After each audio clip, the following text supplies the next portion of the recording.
Refutação. Vamos começar apontando que a afirmação de que ortodrômica e loxodrômica se baseia na suposição de que a Terra é plana. Na navegação ortodrômica, para calcular o percurso e a distância entre dois pontos, é necessário resolver um triângulo esférico cujos vértices são origem, destino e polo. Os lados que unem o polo com a origem e o destino são arcos de meridianos e o lado que une a origem e o destino é o arco procurado. É o arco do grande círculo que corresponde à menor distância entre dois pontos do globo, e como a Terra é aproximadamente uma esfera, o grande círculo dá aos navegadores a distância entre dois pontos, dada por sua longitude e latitude, em um mapa e a direção a seguir para ir de um para o outro. Como seguir a rota do grande círculo exige mudanças contínuas de rumo. Quando a distância a ser percorrida não é muito longa, utiliza-se a loxodromia, conhecida como a linha que une dois pontos da superfície terrestre, cortando todos os meridianos no mesmo ângulo. O loxódromo é assim fácil de seguir, mantendo sempre o mesmo ângulo com o norte. A sua representação no mapa dependerá do seu tipo de projeção. Por exemplo, em Mercator é uma linha reta. Se houvesse um avião capaz de fazer um voo direto entre Buenos Aires e Pequim, usaria a rota ortodrômica, marcada em vermelho, bem mais curta que a rota loxodrômica, indicada em preto, apesar de parecer ser a mais curta, pois aparece como uma linha reta em um mapa com uma projeção de Mercator. Isso desacredita a afirmação feita por Dubai em sua prova 34.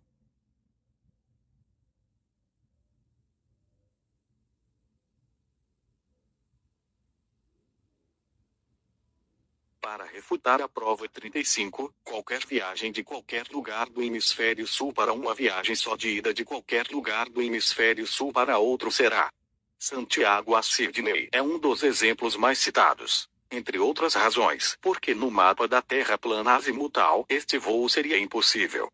Ele inevitavelmente cairia, porque simplesmente não poderia cobrir essa distância.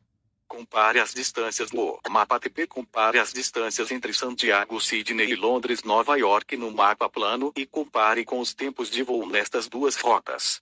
Dubai não esclarece quem são os muitos capitães atualmente. Ainda existem capitães que conseguem circunnavegar o mundo sem GPS, usando apenas navegação astronômica básica. Eles deveriam perguntar: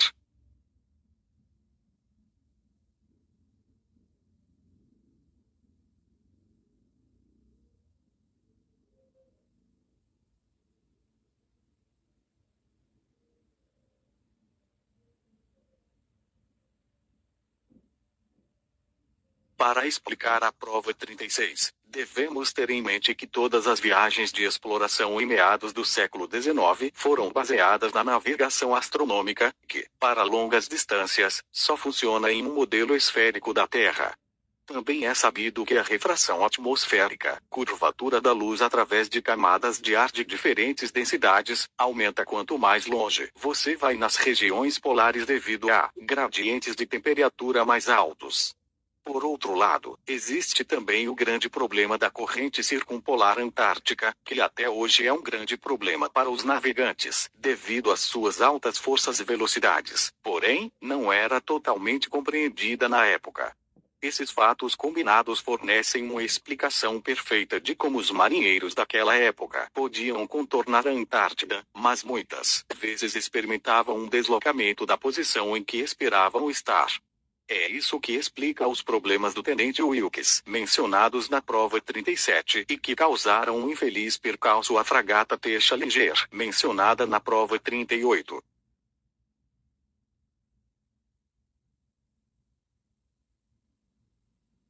Voltando a outro aspecto da questão, a prova 39 começa com uma afirmação falsa, já que a distância, em números redondos, entre Sydney e Nelson na Nova Zelândia é de 100 km e não 2.480 como afirma Dubai.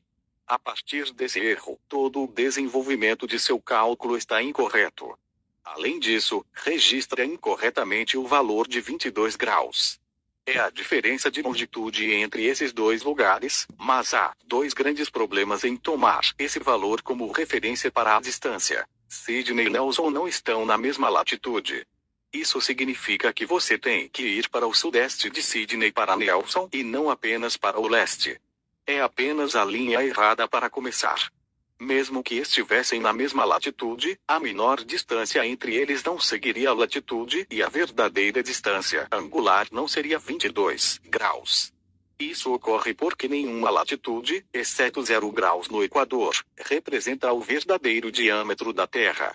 Se você vai calcular a distância entre esses dois lugares seguindo a latitude, você deve usar o diâmetro da sua latitude e não o diâmetro da Terra.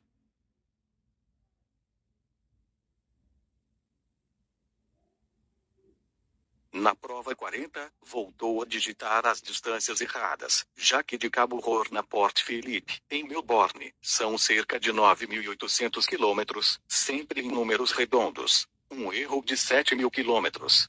Além disso, como no caso anterior, a verdadeira distância angular entre dois locais não é sua diferença de longitude, exceto quando ambos estão exatamente no Equador. Como já foi dito, esse valor de 143 graus é falso por mais de um motivo. O Cabo Horn e Port Phillip também não estão na mesma latitude, e fornecerá resultados falsos se tomado como referência para a medição de distância em uma esfera.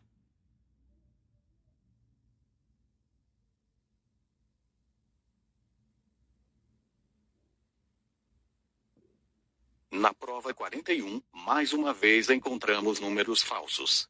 A distância entre o Cabo da Boa Esperança e Melbourne é de cerca de 10.300 quilômetros, ou 6.400 milhas.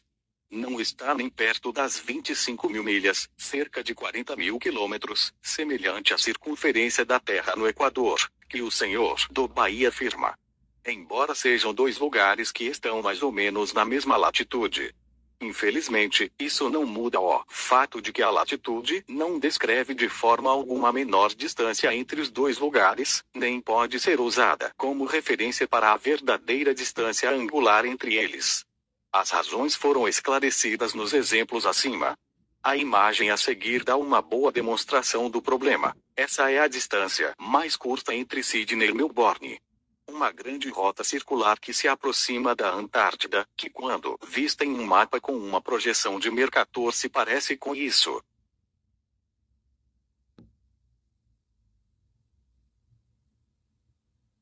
Finalmente, em relação a Cook e Ross, citados na prova 42, Dubai parece supor que eles circularam pelo caminho mais curto, mas a verdade é outra.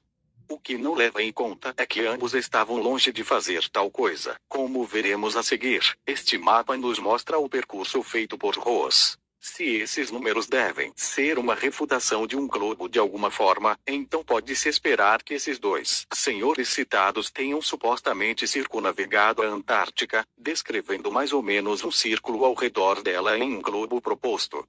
Você poderia então pegar essas distâncias descritas e mostrar como elas não eram compatíveis com uma Terra esférica. No entanto, olhando para a expedição de Sir Ross, encontra-se algo assim. Para James Cook, a primeira viagem é mostrada em vermelho, a segunda em verde e a terceira em azul. A rota da tripulação de Cook após sua morte é mostrada como uma linha azul tracejada. Os percursos descritos estão longe de ser circulares. Então, como eles contradizem uma Terra esférica? A propósito, nenhum desses exploradores jamais afirmou que a Terra era plana.